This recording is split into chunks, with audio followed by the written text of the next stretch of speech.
জিরা গুঁড়া দিয়ে দিতে আছে।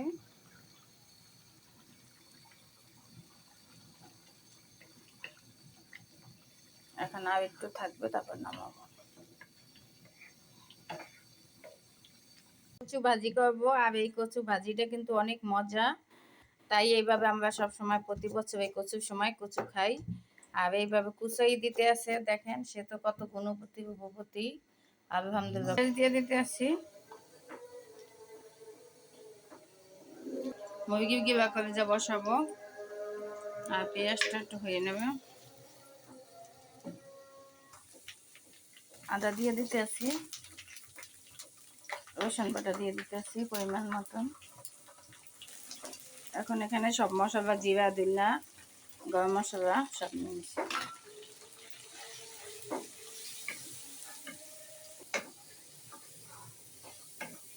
এখন একটু পানি দিয়ে কষাবো,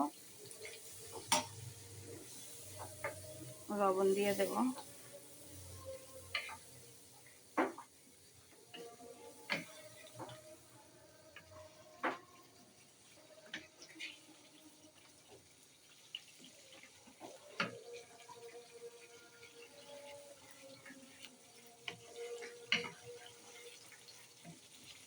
সুন্দর মতন কষাই নেব আগে।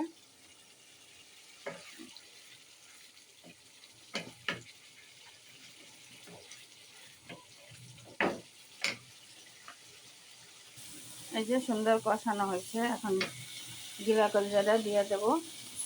মানে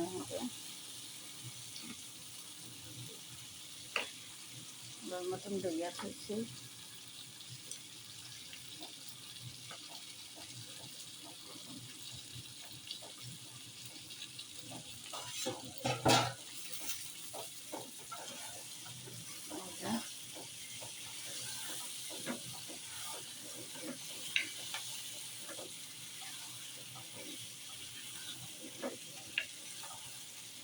কষানো হোক, দেখেন কত সুন্দর। আর জিরা কলজাটা কিন্তু আসলে মজাই লাগে, পাটা আমার তো পছন্দ।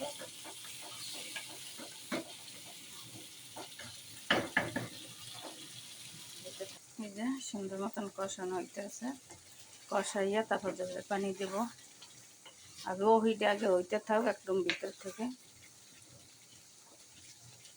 কালারটা দেখছেন কত সুন্দর, এখন এই মনে করে খাইতে মন চায়, কত সুন্দর।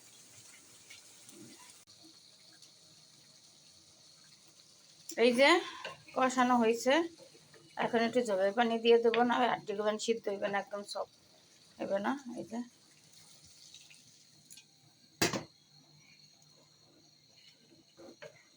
ডাইকে দেবো।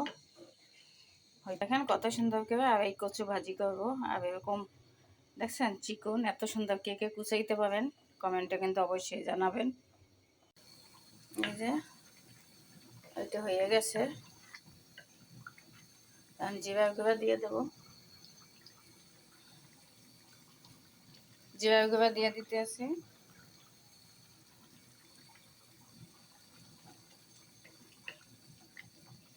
এখন আর একটু থাকবে, তারপর নামাবো।